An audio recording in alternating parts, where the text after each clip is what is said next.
every change that you make with your diet, supplements, or lifestyle, you're probably going to notice some changes in your body. So let's talk about what happens when those changes kind of fall under the problems category or they're uncomfortable. And before we get started, I just want to say, please don't have any fear about this. Most people don't have issues while they're on the Total Gut Job program, or when they do arise, they're often benign and very short-lived. And honestly, if you do have some symptoms come up, it probably means that we found something that needs to be addressed, and so you're on the right track. So this program is just as much diagnostic as it is therapeutic. So if you start to have some things come up, that's typically a really good sign that you're doing the right thing, that we're addressing what needs to be addressed, and your body's just going through the natural process of healing your gut and detoxing your body. So the first thing that you might experience are called die-off symptoms, or what's known as the Herxheimer reaction. So everyone is going to experience die-off to some degree, but not everyone will experience symptoms from it. So die-off occurs when bad bacteria, or especially yeast, begin to die off. And that can happen because maybe we're starving it out. If you've had a good bit of sugar in your diet and now you're taking that out, some of the bad bacteria and yeast will starve and die. And it could also be a result of the botanicals that we're using in the protocol. So if it occurs slowly, if this dying off process occurs slowly, or you didn't have that much to begin with, then it's typically not a big deal and you may not even notice that it's happening. However, if your diet before this included lots of sugar and sweets or simple carbohydrates, then die-off may be more significant for you. It might also be significant if you scored higher on that Candida screening questionnaire. So just keep that in mind. And die-off symptoms can be a range of things, but they could be headaches, fatigues, rashes, joint pain, elevated liver enzymes, although you may not know that's happening, and mild GI issues. Also, if you just wake up and you feel like, oh my gosh, am I getting the flu? That might be die-off, okay? And you may experience that most commonly in the first couple days of this program, okay, as your body's making that first transition. We have noticed, though, that some people experience it when they hit the detox phase and they start taking the detox capsules. So it may be, it's different for everyone, but just keep in mind that this can happen, and it really can happen at any point during your protocol, although it's most common when we're making the changes, so at the beginning or when we start the detox phase. So if this happens to you, we want you to stop taking the biome balance, okay? So if you're in that first gut rehab phase, the first 20 days, stop using the biome balance and let those symptoms subside, do some of the other things on this list, and then you can slowly add that back in. If you're in phase 2, in that detox phase, you're going to stop both the biome balance and the optimal detox support. And so once those symptoms have subsided, again, you can slowly add those things back in. What you're also going to want to do is you're going to want to increase your fluid intake to promote the elimination of toxins. So as that bacteria and yeast is dying off, your body's trying to keep up with eliminating the waste and the debris that's happened from the battle that's going on in your gut. Okay, so what we want you to do is make sure that you're really helping your body's detox processes along. So we predominantly eliminate toxins through our sweat, through urine, and through bowel movements. So we want to make sure that all of those systems are working well. So especially getting in those fluids. Water with lemon is particularly good. Green tea is excellent. Bone broth is excellent. So increasing your fluid intake of particularly those 3 things can be really helpful.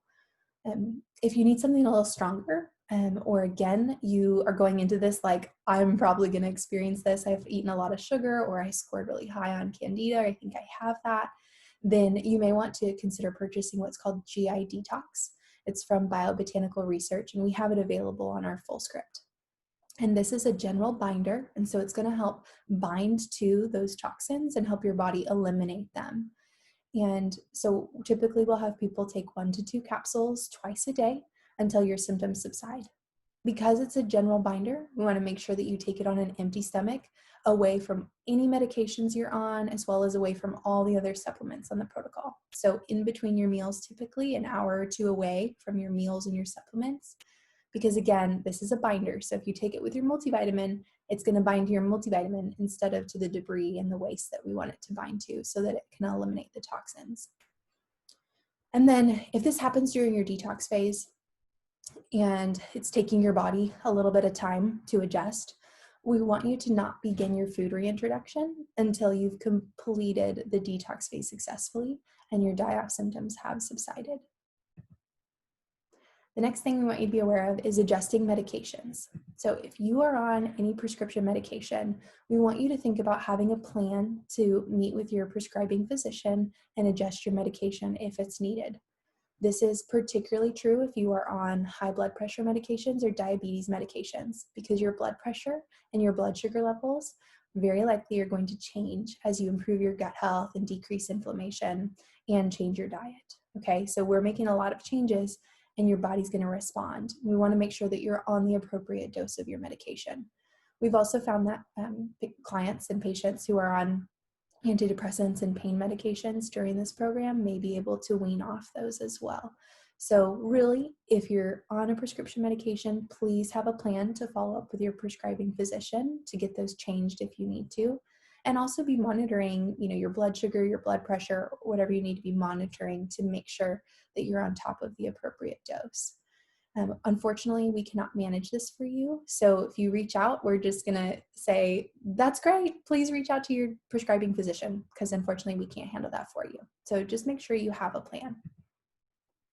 Constipation and bowel movements. That's what we want to talk about next. Like I mentioned, bowel movements are extremely important for the detox process.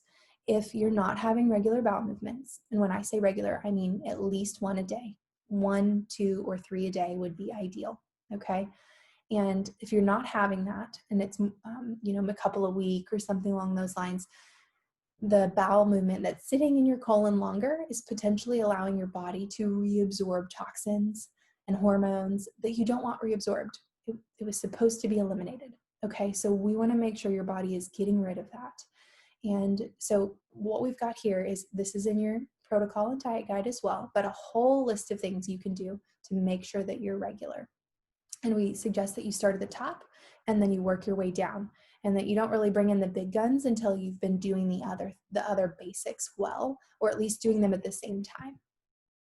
So I'm going to breeze through this, but first you want to hydrate often, right? Lubricate your GI tract. Warm liquids especially can be helpful. So the bone broth, tea, soups, those are really great. Like I mentioned before, water with lemon is also just good to have on hand. Exercise and move daily, very important for having regular bowel movements. Increasing your fiber intake, predominantly through real foods, so fruits and vegetables. Fruits can be helpful to use the pea fruits, right? So pears, plums, prunes, but really as much as you can get the leafy vegetables in, or the really fibrous vegetables, that's going to be the best that you can do. Nuts and seeds also have some good dietary fiber. You can also add psyllium husk or ground flaxseed to your morning shake to get a little more fiber. It does have fiber in it, but if you're constipated, you can add some more, and that will help as well. Lots of healthy fats in your diet.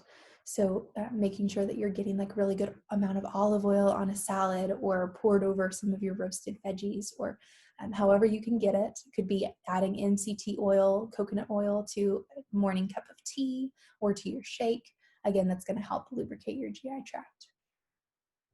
Moving down the list, you can add in an additional digestive enzyme, particularly before your larger meals, or a meal that has like an animal protein as a part of it. That can help your body break down and process that food. Also, just not eating stressed.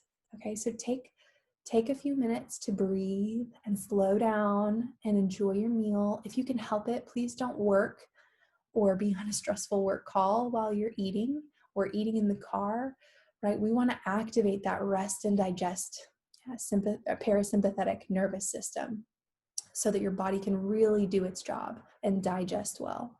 So even if it's just a couple breaths, slow down so that your body can digest your food properly, and that will help with your bowel movements downstream. You can also take magnesium citrate.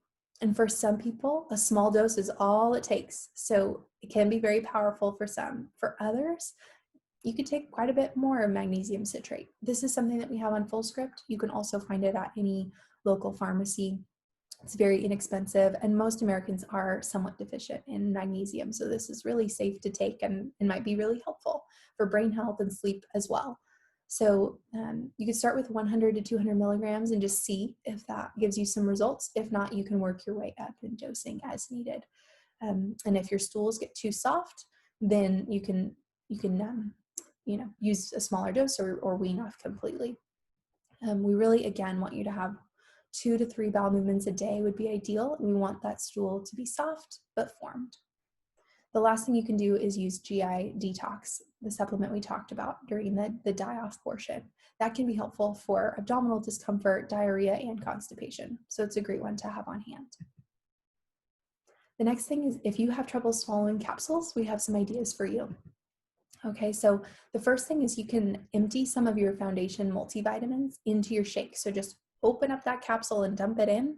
If you do all 6 in your shake, you might experience a bitter taste. So we recommend starting with maybe just a couple, and that'll help cut down on some of the amount of capsules you have to take, especially in the morning. And you can also order alternative supplements if swallowing the capsules gets totally overwhelming. Okay, so under Fullscript, we have a practitioner categories section, and there's a total gut job program category. And so we've put all of the supplements we talk about that are not included in the protocol, and we put all those additional supplements there for you. And so we have a chewable multivitamin, a powder detox formula, a powder probiotic formula, and a liquid omega-3. So depending on what you're struggling with, especially maybe the detox formula, we really love the one that we have, and it's chosen for this protocol. However, if you're really struggling with a lot of capsules, it's 14 a day during the detox portion can be a lot. So you could opt to use the powder detox formula as an example. And then we've talked about tapering off acid suppressing medications. And so if you're in this camp, this is just a reminder that we would want you to wean off of this. Okay, that's Dr. Beard's recommendation. These can be really harmful for gut health and function and just the digestive process in general. And so how you can do this is we have a weaning protocol that we have linked to your protocol and diet guide. It's also in the Facebook group as well. So go ahead and find that protocol and take a look at how we recommend weaning off of that. And some of you may want to try cutting cold turkey, but again, you can experience some rebound reflux doing that. So we have a protocol if you need some steps for getting off of that successfully. And then finally, we just want to encourage you, we are here to help. We don't want you to be experiencing an issue and not get it addressed appropriately. And so if you have a problem that's persisting despite doing some of our recommendations, or you're not sure which category it falls into, or maybe it doesn't fit into any of these categories, please reach out to us. One of the best ways is just to send us an email at totalgutjob@amybeardmd.com. And we can either just address it right away via email, or if it rises to the level where we want to suggest meeting with a health coach to talk through it more, then we'll do that. You can also, wave us down on the Facebook group as well, but we don't discuss personal medical issues on that group page. So again, best way is via email. But the bottom line is we want you guys to be successful. And although you may have a few things pop up here and there, most people do phenomenal on this program. And if things come up, they typically are able to glide right past them and be successful. So let us know if you need us. And we just wish you the absolute best while you're on this protocol.